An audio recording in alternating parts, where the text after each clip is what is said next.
Olá pessoal, professora Michele de Biologia. Assunto de hoje, reino fungi. Então já começo a perguntar para vocês já de início. Qual é o maior ser vivo do mundo? Óbvio, né? Já estou falando do reino fungi, só deve ser o quê? Um fungo. E é verdade.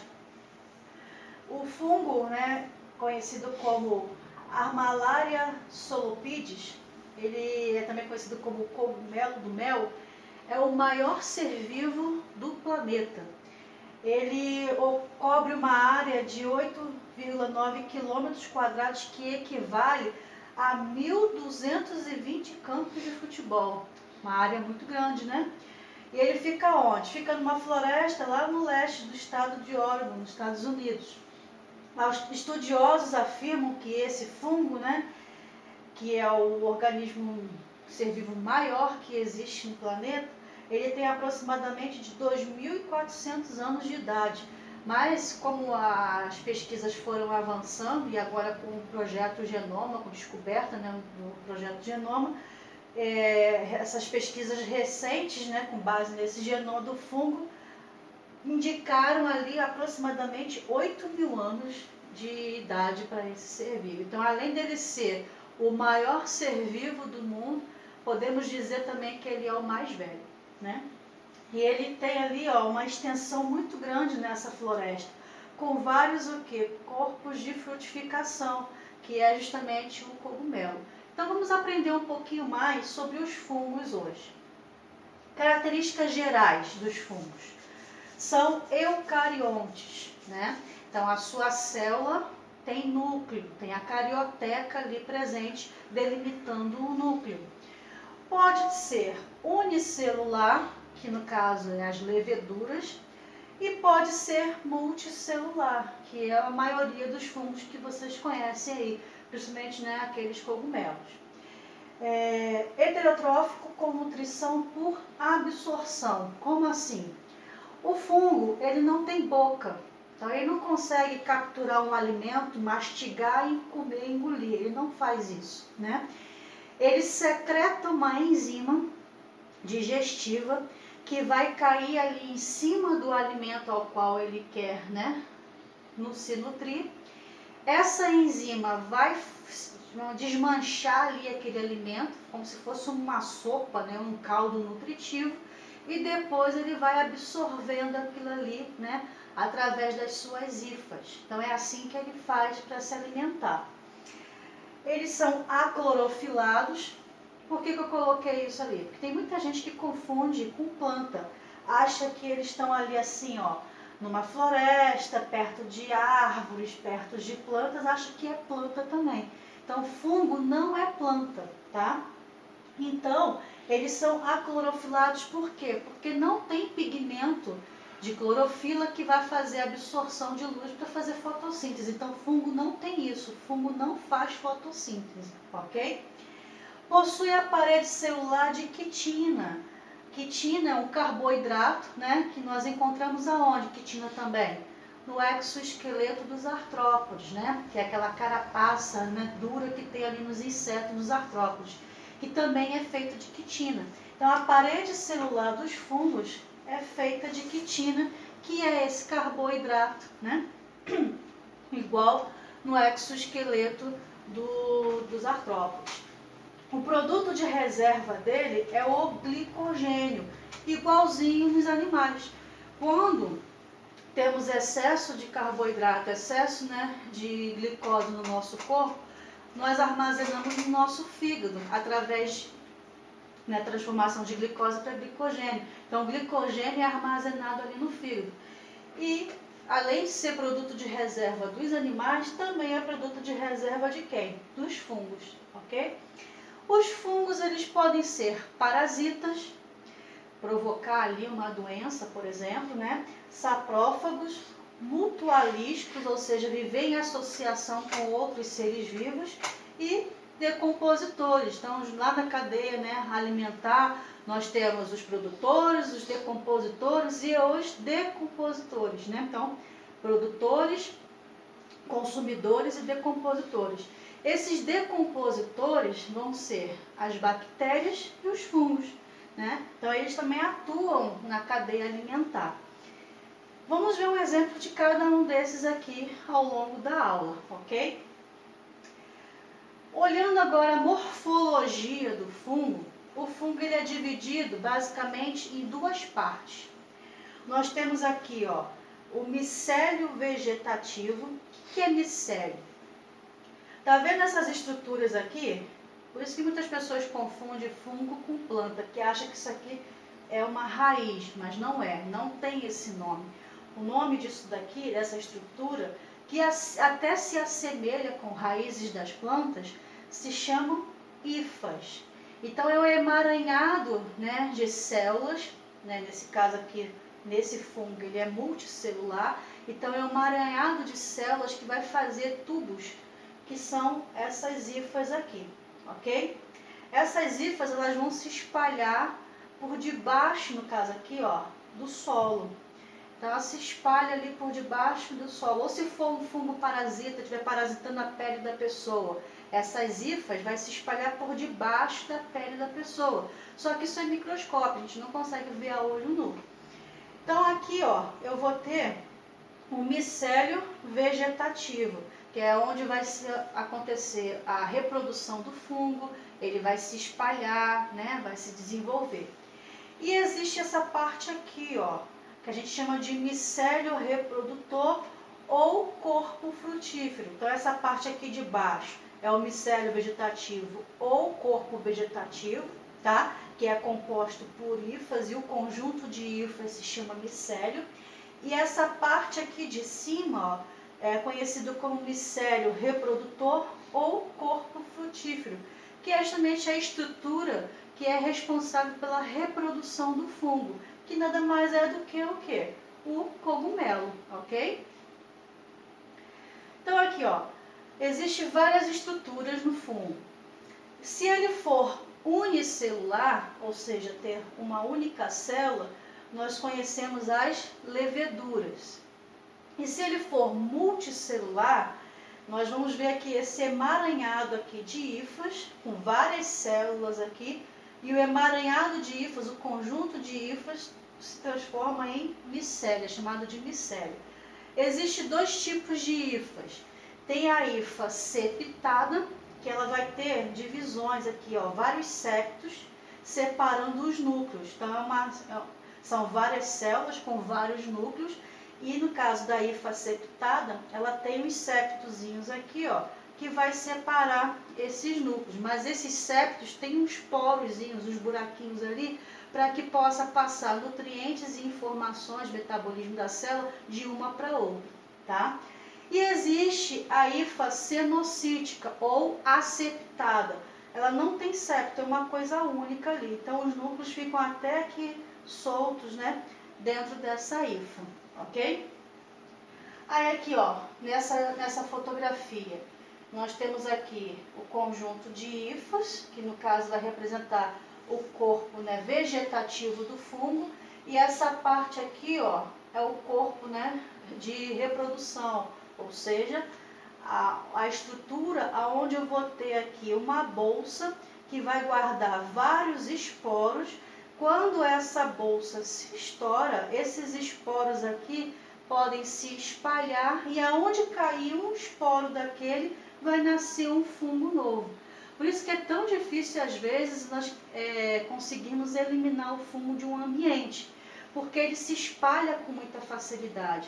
E como esses esporos são microscópicos, não conseguimos ver a olho nu, então você tem ali um ambiente, de repente, com vários fungos se espalhando, se desenvolvendo, se crescendo ali naquele ambiente, e fica às vezes difícil de controlar, né, esse crescimento aí, ok? Aqui outras figuras, né, mostrando aqui, ó, o corpo de frutificação, que é a parte, né, que vai acontecer a reprodução do fungo, né, aqui, ó, outra fotografia mostrando isso, né, então aqui, ó, embaixo fica o micélio e aqui o corpo de frutificação, que muitas pessoas também chamam de chapéu, né, que é o cogumelo. E aqui embaixo, ó, essas hifas, tem uma fotografia aqui, ó, que dá para até ver, né, essas hifas aqui, ó, reunidas, formando ali o micélio. São produtores também de antibiótico, né? Já até falamos sobre isso quando falamos do reino Monera, das bactérias, mas vamos reforçar, né, essa informação. Então, Alexandre Fleming, que era um cientista, ali no seu laboratório, ele estava fazendo um estudo com bactérias. Então, ali ó, na bancada dele, ó, várias placas de meio de cultura, onde ele estava analisando bactérias. Por um acidente, né, cresceu ali na placa de Petri dele, onde tinham as bactérias, um fungo. Esse fungo, quando cresceu, ele criou ali um halo ao redor do fungo, onde as bactérias morreram, né? Esse fungo, depois o Alexandre Fleming pesquisando, descobriu que ele libera uma toxina que mata a bactéria. E esse fungo que cresceu ali na placa de meio de cultura que ele estava analisando, era o fungo, né, do gênero Penicillium. Por isso ele batizou assim, vamos dizer, né, aquela substância ao qual ele estava liberando e matando as bactérias de penicilina. Então, a penicilina foi o primeiro antibiótico, né, a ser descoberto e desenvolvido, que ajudou ali milhões de pessoas no mundo todo e ajuda até hoje, né? Esse antibiótico ele é muito utilizado pelos médicos para combater algumas infecções bacterianas. Também são usados na alimentação, né? Então, nós temos alguns fungos usados na culinária. Temos ali o champignon, né? Quem aqui nunca comeu um estrogonofe ou uma pizza que tinha champignon ali, né? Então, o que você estava comendo? Você estava comendo o corpo de frutificação, ou seja, a parte do desenvolvimento do fungo que ia fazer a reprodução. E tem também as trufas, né? Muito usado na culinária francesa, e um prato de trufas é caríssimo, né? Então, esses dois tipos de fungos são usados na alimentação, na culinária, né, de forma geral. Assim também como os fermentos, né? Fermento biológico. O fermento biológico e também o levedo de cerveja é feito por um fungo, né, que é o Saccharomyces cerevisiae. Então, ele vai fazer o quê? Ele vai levedar a massa. Então, quando você vai fazer um pão, uma pizza, um bolo, algo do tipo, você coloca ali fermento. O que o fermento vai fazer? Você vai fazer uma pizza. Aí você lá mistura ali o material, né, farinha, ovo, leite e tal, coloca o fermento. Esse fermento, ele vai fazer com que a massa cresça. Então você deixa ali descansando. Tem que deixar a massa descansando por 30 minutos, né? Na receita fala isso. Por quê? Esse fungo ele vai começar a fermentar o carboidrato da farinha, o carboidrato ali presente nos outros ingredientes, e vai, através da fermentação, ele libera o quê? CO2. No que ele libera CO2, aquele acúmulo de CO2 vai fazer estufar a massa, por isso que a massa vai crescer, ou seja, ela vai levedar, né? Então, esse fungo Saccharomyces cerevisiae, ele leveda a massa quando ele faz fermentação, e o produto da fermentação é a liberação de gás carbônico, ok? Então, é usado na fabricação também de bebidas, né, e de pães, bolos, pizza e etc. Mas também eles são causadores de doenças, né? Então, aqui eu coloquei alguns exemplos. Algumas micoses, né, micose na unha, na pele, e o famoso sapinho, né, que acontece ali, ó, de parasitar a boca, né, das pessoas, principalmente de crianças, que é provocada por esse fungo aqui, ó, Candida albicans. A Candida albicans, ela é normal ser encontrada no trato, né, genital feminino. Só que quando a pessoa tem ali uma baixa imunidade, ela vai crescer de maneira exagerada, provocando a candidíase. E, de repente, vamos supor que essa mulher que esteja com candidíase esteja grávida. Aí ela vai ter o filho e foi por parto normal. A criança passando ali pela vagina, ela vai entrar em contato com o fungo, e esse fungo pode parasitar ali, né, a boca, os olhos da criança, que é o famoso sapinho, né? As pessoas chamam de sapinho, mas não tem nada a ver com sapo, anfíbio não, tá? É provocado por esse fungo Candida albicans, ok? E também pode provocar micose, né, na pele, nas unhas, e é até difícil de tratar. O tratamento, dependendo da situação, pode durar 6 meses a 1 ano. Você tomando ali, né, antifúngicos, passando no local e via oral também. Como é que os fungos fazem a sua reprodução? Então, existem 2 tipos de reprodução. Tem a reprodução assexuada, que é por fragmentação, brotamento e esporulação. Fragmentação do micélio. Então, aqui, ó, eu tenho várias hifas, o conjunto de hifas forma o micélio.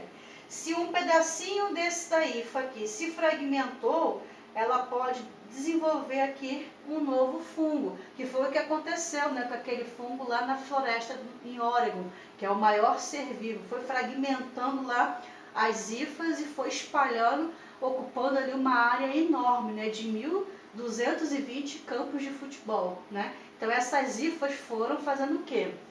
Fragmentação do micélio. Então foi fragmentando ali, ó, e nascendo ali vários fungos, mas é uma coisa só. Pode ser também por brotamento, isso acontece mais no caso dos fungos unicelulares, que são as leveduras. Então aqui eu tenho uma célula e aqui, ó, tá nascendo um brotinho do lado dessa célula. Tá aqui, ó, uma célula e aqui um brotinho. Então ela vai brotando uma nova célula aqui do lado, formando ali, né, várias leveduras. Ou também por esporulação. Então eu tenho aqui, né, o corpo de frutificação, onde tem essa bolsa aqui, que dependendo da classe do fungo pode ser chamado diferente, pode ser esporângio, pode ser ascóporos, basidióporo, dependendo de qual fungo eu estiver falando. Mas geralmente nós chamamos essas bolsas aqui de esporângios, onde dentro vai estar o quê? Cheia de esporos. Quando essa bolsa, esse esporângio aqui se rompe, esses esporos aqui saem, podem ganhar ali o ambiente e se espalhar. E aonde cair um esporozinho daquele, vai brotar ali um fungo novo, ok? Então, a reprodução assexuada é por esses 3 tipos.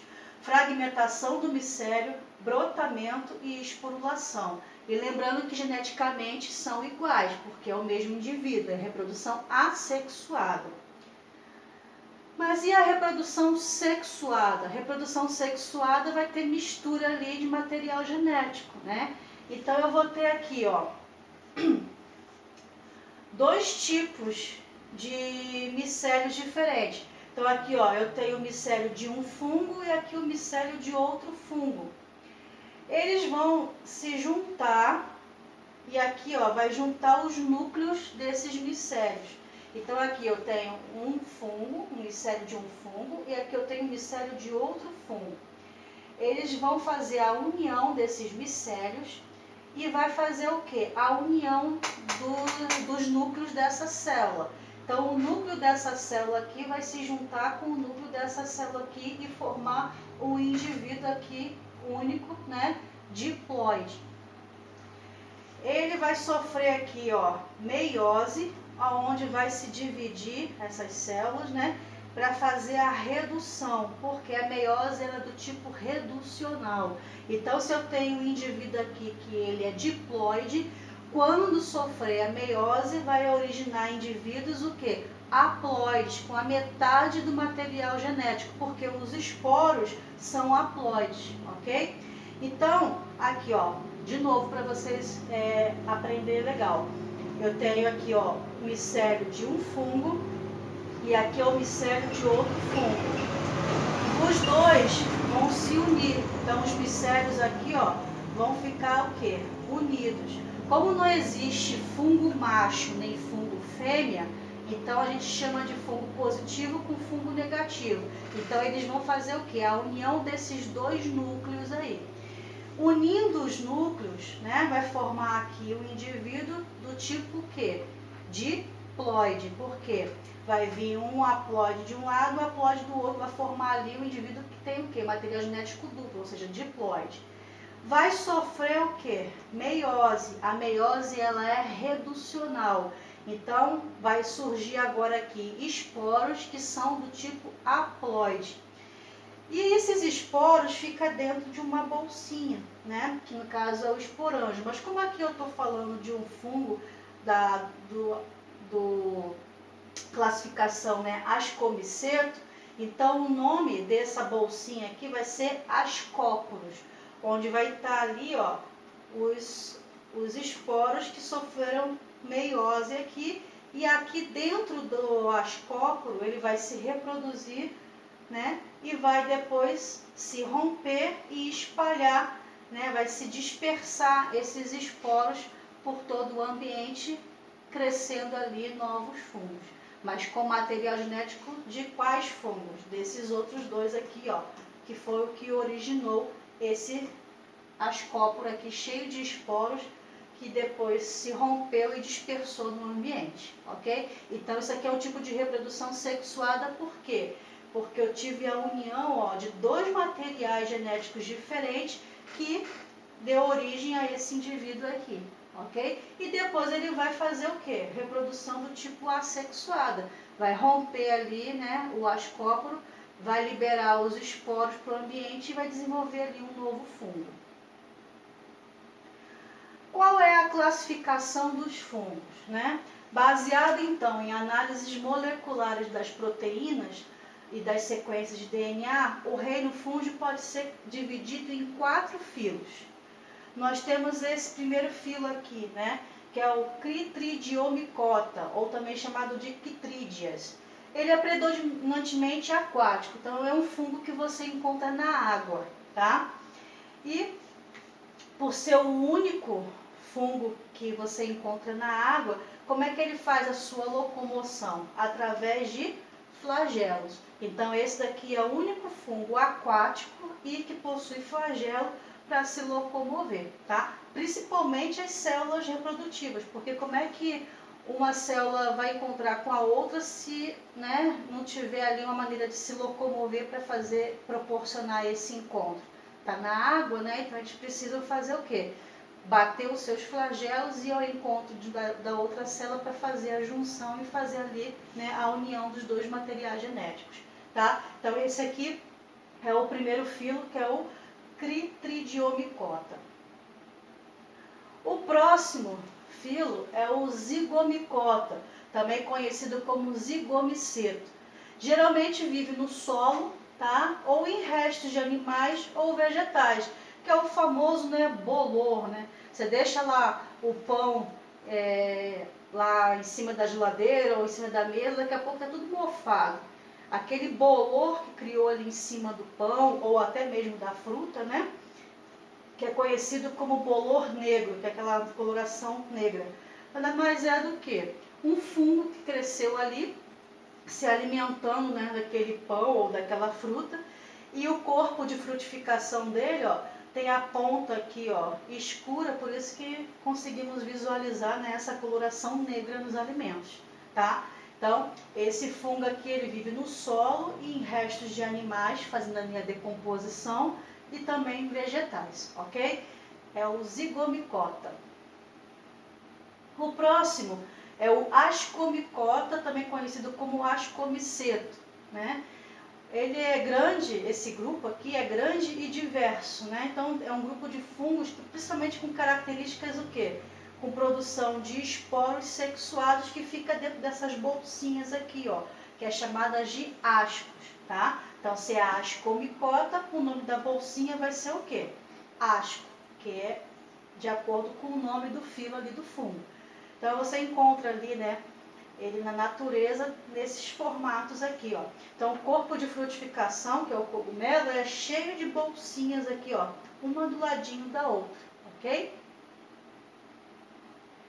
E tem também o Basidiomycota, também conhecido como Basidiomicetos, né? São desenvolvidos e evoluídos, representando principalmente pelos cogumelos, né? Tem lá a orelha de pau, né, que costuma crescer ali nos troncos das árvores. E tem esse cogumelo aqui que ele é muito famoso, que é o Amanita muscaria. Ele é um cogumelo que as pessoas costumam usar para fazer chá porque ele tem efeito alucinógeno.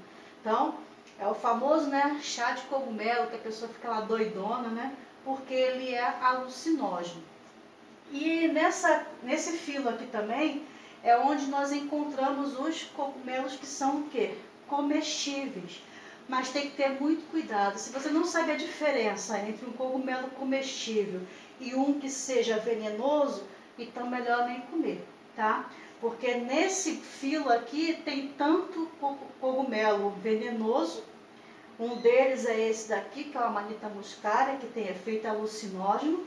E tem os comestíveis também, que é usado na culinária. Então tem que ter muito cuidado quando for ali selecionar, né, o que vai ser comestível. Existem também alguns fungos que fazem associações mutualísticas, né, que é as micorrizas e os líquens. As micorrizas são fungos que são associados às raízes das plantas. Então eles vivem ali junto com as raízes das plantas, né, para serem beneficiados, por quê? Já que é uma relação mutualística, os dois vão sair ganhando. Então a planta vai fazer fotossíntese, né? E vai disponibilizar para o fungo o quê? A glicose, o carboidrato.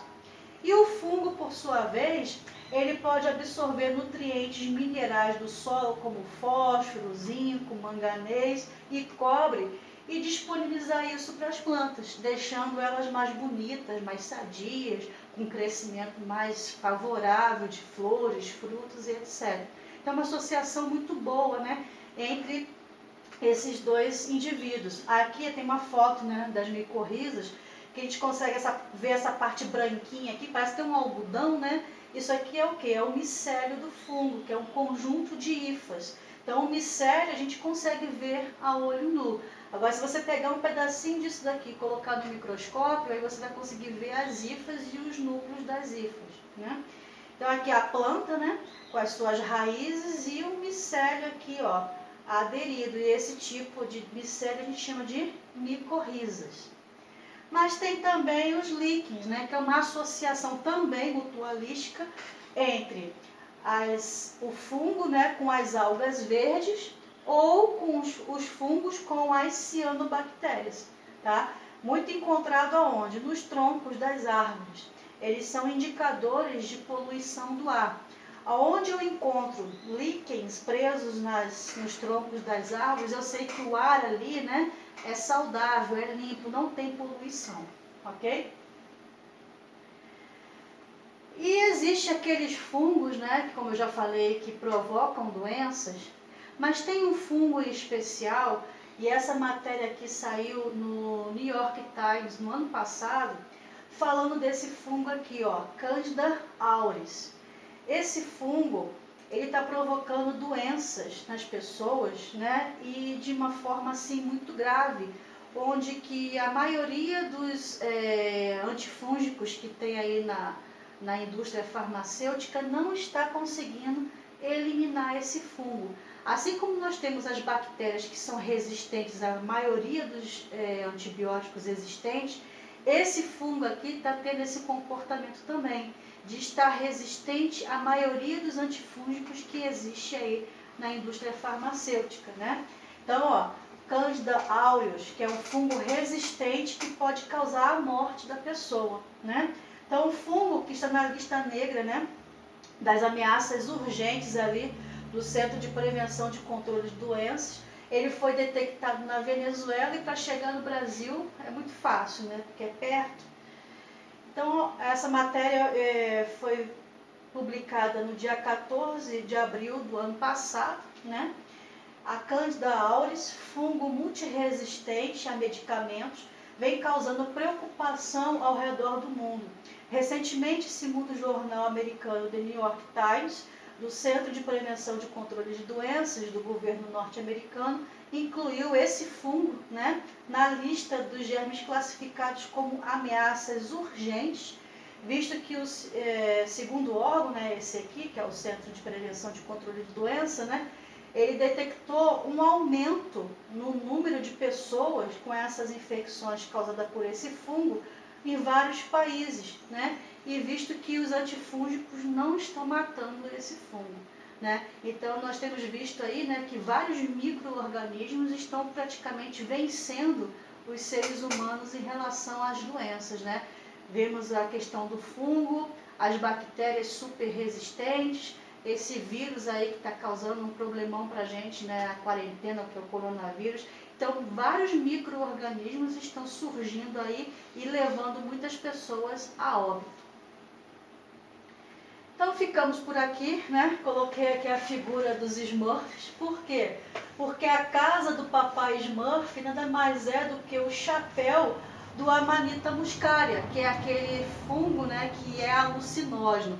Acho que não é à toa, né, porque os Smurfs são azuizinhos e meio doidinhos da cabeça. É porque tudo doidão, tudo com efeito alucinógeno do Amanita muscaria, que é a casinha deles. Eles já vivem dentro do fungo alucinógeno, ok? Então, qualquer dúvida, vocês podem me mandar mensagem, leem ali a apostila, façam os exercícios e até o próximo assunto. Tchau, tchau.